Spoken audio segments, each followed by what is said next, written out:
ಉರಿಯಾತಂಕದ ಮಧ್ಯೆ ಮತ್ತೆ ಶುರುವಾಗಿದೆ ಮಧ್ಯಪ್ರಾಚ್ಯ ಯುದ್ಧ. ಅಪಾಚೆ ಹೆಲಿಕಾಪ್ಟರ್ ಅನ್ನ ಇರಾನ್ ಹೊಡೆದಿದೆ. ಈಗ ಇರಾನ್ ವಿರುದ್ಧ ಟ್ರಂಪ್ ಕೆಂಡ ಕಾರ್ತಿದ್ದಾರೆ. ಅಪಾಚೆ ಹೆಲಿಕಾಪ್ಟರ್ ಹೊಡೆದ ಇರಾನ್ ವಿರುದ್ಧ ಟ್ರಂಪ್ ಕೆಂಡ. ಇರಾನ್ನ ಹಲವು ಪ್ರದೇಶಗಳ ಮೇಲೆ ಅಮೆರಿಕ ಭೀಕರ ದಾಳಿಯನ್ನ ನಡೆಸಿದೆ. ಇರಾನ್ ಮೇಲಿನ ದಾಳಿಯ ಕುರಿತು ಅಮೆರಿಕ ಸೆಂಟ್ರಲ್ ಕಮಾಂಡ್ ಮಾಹಿತಿಯನ್ನ ಕೊಟ್ಟಿದೆ. ಇರಾನ್ನ ದಕ್ಷಿಣ ಭಾಗದ ಸಿರಿಕ್, ಕ್ವೇಶ್, ಮಿನಾಬ್ ಸೇರಿ ಹಲವು ಕಡೆ ದಾಳಿಯಾಗಿದೆ. ಇರಾನ್ನ ವಾಯು ರಕ್ಷಣಾ ವ್ಯವಸ್ಥೆ, ರೆಡಾರ್ ಕೇಂದ್ರ ಗುರಿಯಾಗಿಸಿಕೊಂಡು ನಡೆಸಲಾದಂತಹ ದಾಳಿ ಇದು. ಇರಾನ್ ರಾಜಧಾನಿ ಟೆಹರಾನ್ನತ್ತ ಅಮೆರಿಕದ ಫೈಟರ್ ಜೆಟ್ಗಳು ನುಗ್ಗಿ ಬರ್ತಾ ಇವೆ. ಹಾರ್ಮೋಜ್ ಜಲಸಂಧಿಯ ಬಳಿ ಅಮೆರಿಕ ಇರಾನ್ ನಡುವೆ ಭೀಕರ ಕಾಳಗ ನಡೀತಾ ಇದೆ. ಟ್ರಂಪ್ ಸೂಚನೆಯ ಬೆನ್ನಲ್ಲೇ ಅಮೆರಿಕ ಸೇನೆಯಿಂದ ಇರಾನ್ ಮೇಲೆ ಅಟ್ಯಾಕ್ ಆಗ್ತಾ ಇದೆ. ಅಟ್ಯಾಕ್ನ ದೃಶ್ಯವನ್ನ ನೀವು ನೋಡ್ತಾ ಇದ್ದೀರಿ. ಅಪಾಚೆ ಹೆಲಿಕಾಪ್ಟರ್ ಅನ್ನ ಇರಾನ್ ಹೊಡೆದುರುಳಿಸಿದೆ. ಅದಕ್ಕೆ ಪ್ರತೀಕಾರ ಎನ್ನೋ ರೀತಿಯಲ್ಲಿ ಅಮೆರಿಕ ದಾಳಿಯನ್ನ ಮಾಡ್ತಾ ಇದೆ. ಇರಾನ್ನ ಸಿರಿಕ್, ಕೇಶ್ ಈ ರೀತಿಯ ಪ್ರಮುಖ ಪ್ರದೇಶಗಳನ್ನ ಗುರಿಯಾಗಿಸಿಕೊಂಡು ಅಟ್ಯಾಕ್ಗಳು ನಡೀತಾ ಇದೆ. ಟ್ರಂಪ್ ಕೊಟ್ಟಂತಹ ಸೂಚನೆ, ಆ ಸೂಚನೆಯ ಮೇರೆಗೆ ಅಮೆರಿಕ ಸೇನೆ ಯುದ್ಧವನ್ನ ಮುಂದುವರಿಸಿದೆ. ಇರಾನ್ನ ಹಲವು ಪ್ರದೇಶಗಳ ಮೇಲೆ ಅಮೆರಿಕ ಸೇನೆಯಿಂದ ದಾಳಿಯಾಗಿದೆ, ಹಲವು ನಷ್ಟವೂ ಆಗಿದೆ ಅನ್ನೋದು ವರದಿಯಾಗ್ತಾ ಇದೆ.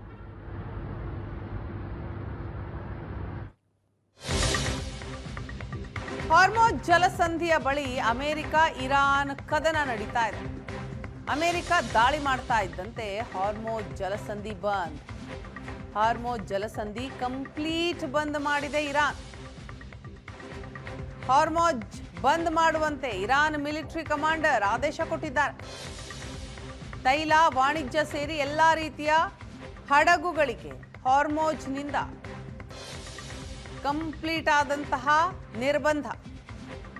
ಹಾರ್ಮೋಜ್ ಜಲಸಂಧಿ ಬಳಿ ನಿರ್ಬಂಧ ಹೇರಲಾಗಿದೆ. ಯಾವುದೇ ಹಡಗು ಹಾರ್ಮೋಜ್ ದಾಟಲು ಪ್ರಯತ್ನ ಪಟ್ರೆ ದಾಳಿ ಆಗತ್ತೆ. ಅಂತಹ ಸೂಚನೆ ಈಗ ಕಮಾಂಡರ್ನಿಂದ ಬಂದಿರೋದು. ಇರಾನ್ ಸೈನಿಕರಿಗೆ ಇರಾನ್ ಮಿಲಿಟರಿ ಕಮಾಂಡರ್ ಕೊಟ್ಟಂತಹ ಆದೇಶ ಇದೆ.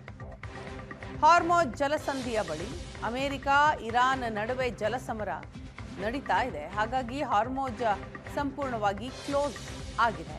ಜಾಗತಿಕವಾಗಿ ಮತ್ತೆ ತೈಲ ಬಿಕ್ಕಟ್ಟು ಉಂಟಾಗೋದು ಫಿಕ್ಸ್ ಅನ್ನೋ ಪರಿಸ್ಥಿತಿ ಇದೆ. ಅಮೆರಿಕ ದಾಳಿ ಮಾಡ್ತಾ ಇದ್ದ ಹಾಗೆ ಇರಾನ್ ಹಾರ್ಮೋಜ್ ಜಲಸಂಧಿಯನ್ನ ಕಂಪ್ಲೀಟ್ ಆಗಿ ಕ್ಲೋಸ್ ಮಾಡಿದೆ. ತೈಲ, ವಾಣಿಜ್ಯ ಸೇರಿ ಯಾವುದೇ ಹಡಗು ಹಾರ್ಮೋಜ್ ಜಲಸಂಧಿ ಬಳಿ ಬರೋ ಹಾಗಿಲ್ಲ, ಅಲ್ಲಿಂದ ಹೋಗೋ ಹಾಗಿಲ್ಲ. ಇರಾನ್ ಕಮಾಂಡರ್ ಆದೇಶ ಹೊರಡಿಸಿದ್ದಾರೆ. ಅಮೆರಿಕ ದಾಳಿ ಮಾಡ್ತಾ ಇದ್ದ ಹಾಗೆ ಹಾರ್ಮೋಜ್ ಜಲಸಂಧಿ ಕ್ಲೋಸ್ ಮಾಡಿ ಅಂತ. ಈಗ ಜಲಸಂಧಿ ಕಂಪ್ಲೀಟ್ ಆಗಿ ಬಂದ್ ಆಗಿದೆ.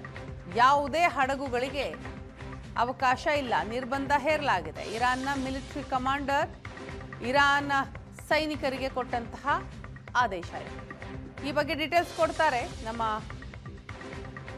ಪ್ರತಿನಿಧಿ ಲೋಕನಾಥ್, ಈಗ ಸಂಪರ್ಕದಲ್ಲಿದ್ದಾರೆ. ಲೋಕನಾಥ್, ಒಂದು ಕಡೆ ನಾವು ಗಮನಿಸ್ತಾ ಇದ್ದೀವಿ ಮಧ್ಯಪ್ರಾಚ್ಯ ಯುದ್ಧದ ಎಫೆಕ್ಟ್ ಪ್ರಪಂಚದಾದ್ಯಂತ ಇದೆ.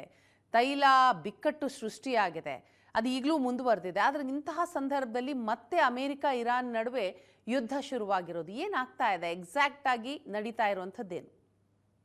ಎಸ್ ವೀಣಾ, ಕಳೆದ ಒಂದು ತಿಂಗಳಿಂದ ತಣ್ಣಗಿದ್ದಂತಹ ಮಧ್ಯಪ್ರಾಚ್ಯ ಈಗ ಮತ್ತೆ ಯುದ್ಧದ ಕಾರ್ಮೋಡದಲ್ಲಿರುವಂತದ್ದು. ಯಾವಾಗ ಟ್ರಂಪ್ ಅವರು ಅನಿರ್ದಿಷ್ಟಾವಧಿ ಕದನ ವಿರಾಮ ಘೋಷಿಸಿದ್ರು, ಅಲ್ಲಿಂದ ದಾಳಿ ಪ್ರತಿದಾಳಿಗಳು ಕಡಿಮೆ ಆಗಿದ್ವು. ನಿನ್ನೆ ಯಾವಾಗ ಹಾರ್ಮೋಜ್ ಜಲಸಂಧಿಯಲ್ಲಿ ಗಸ್ತು ತಿರುಗ್ತಾ ಇರುವಂತ ಅಪಾಚ್ ಹೆಲಿಕಾಪ್ಟರ್ ಮೇಲೆ ಇರಾನ್ ದಾಳಿ ಮಾಡುತ್ತೆ, ಆಗ ಟ್ರಂಪ್ ಅವರ ಕೆಂಗಣ್ಣಿಗೆ ಇರಾನ್ ಗುರಿಯಾಗಿ ಮತ್ತೆ ದಾಳಿ ಮಾಡೋದಾಗಿ ಟ್ರಂಪ್ ಘೋಷಣೆ ಮಾಡ್ತಾರೆ. ನಿನ್ನೆ ಇರಾನ್ನ ಹಲವು ಭಾಗಗಳಲ್ಲಿ ಅಮೆರಿಕ ದಾಳಿ ಮಾಡಿತ್ತು. ಅದರ ಮುಂದುವರೆದಂತೆ ಇಂದು ಕೂಡ ಇರಾನ್ನ ದಕ್ಷಿಣ ಭಾಗದಲ್ಲಿ ಡೊನಾಲ್ಡ್ ಟ್ರಂಪ್ ಅವರ ಆದೇಶದಂತೆ ದಾಳಿಗಳು ನಡೀತಾ ಇದ್ದಾವೆ. ಈ ಒಂದು ದಾಳಿಯಿಂದಾಗಿ ಹಾರ್ಮೋಜ್ ಜಲಸಂಧಿಯನ್ನ ಇರಾನ್ ಈಗ ಬಂದ್ ಮಾಡುವಂತೆ ಏನು ಇರಾನ್ ಮಿಲಿಟರಿ ಪಡೆ ಬಂದ್ ಮಾಡಿರೋದ್ರಿಂದಾಗಿ ಮತ್ತೆ ಜಗತ್ತಿಗೆ ತೈಲ ಸಂಕಷ್ಟ ಎದುರಾಗುವಂತ ಎಲ್ಲಾ ಸಾಧ್ಯತೆಗಳು ಇದೆ. ಈ ಕಾರಣದಿಂದಾಗಿ ಮತ್ತಷ್ಟು ದಿನಗಳ ಕಾಲ ಈ ಒಂದು ಯುದ್ಧ ಮುಂದುವರಿಯುವಂತ ಎಲ್ಲಾ ಲಕ್ಷಣಗಳು ಕಾಣಿಸ್ತಾ ಇದೆ. ಈ ಒಂದು ಏನು ಯುದ್ಧ ನಡೀತಾ ಇದೆ, ಈ ಒಂದು ಯುದ್ಧದಿಂದಾಗಿ ಹಾರ್ಮುಜ್ ಜಲಸಂಧಿಯಲ್ಲಿ ಹಲವು ಹಡಗುಗಳ ಮೇಲೆ ಕೂಡ ದಾಳಿ ಆಗ್ತಾ ಇದೆ. ಏನು ಹಾರ್ಮುಜ್ ಜಲಸಂಧಿಯನ್ನ ದಾಟ್ತಾ ಇರುವಂತಹ ಹಡಗುಗಳ ಮೇಲೆ ನಿರಂತರವಾಗಿ ಕೂಡ ದಾಳಿ ಆಗ್ತಾ ಇದೆ. ಯಾಕಂತಂದ್ರೆ ಅಮೆರಿಕ ಏನಾದ್ರೂ ದಾಳಿ ಮಾಡದೇ ಇದ್ರೆ ನಾವು ಈ ಹಾರ್ಮುಜ್ ಜಲಸಂಧಿಯನ್ನ ಬಂದ್ ಮಾಡೋದಿಲ್ಲ. ಒಂದು ವೇಳೆ ಇದೇ ರೀತಿಯಾಗಿ ದಾಳಿ ಮುಂದುವರೆದಿದ್ದೆ ಆದಲ್ಲಿ ನಾವು ಹಾರ್ಮುಜ್ ಜಲಸಂಧಿಯನ್ನ ಇದೇ ರೀತಿಯಾಗಿ ಬಂದ್ ಮಾಡೋದಾಗಿ ಈಗ ಇರಾನ್ ಎಚ್ಚರಿಸ್ತಾ ಇರುವಂತದ್ದು ವೀಣಾ. ಎಸ್, ಅಂದ್ರೆ ಈಗ ಹಾರ್ಮುಜ್ ಜಲಸಂಧಿಯಲ್ಲಿ ಅಮೆರಿಕ ಇರಾನ್ ನಡುವಿನ ತೀವ್ರ ಮಿಲಿಟರಿ ಸಂಘರ್ಷ ಅಂತೂ ಎದುರಾಗಿರುವಂಥದ್ದು. ಥ್ಯಾಂಕ್ ಯು ಲೋಕನಾಥ್ ತಮ್ಮೆಲ್ಲ ಡೀಟೇಲ್ಸ್ಗಾಗಿ.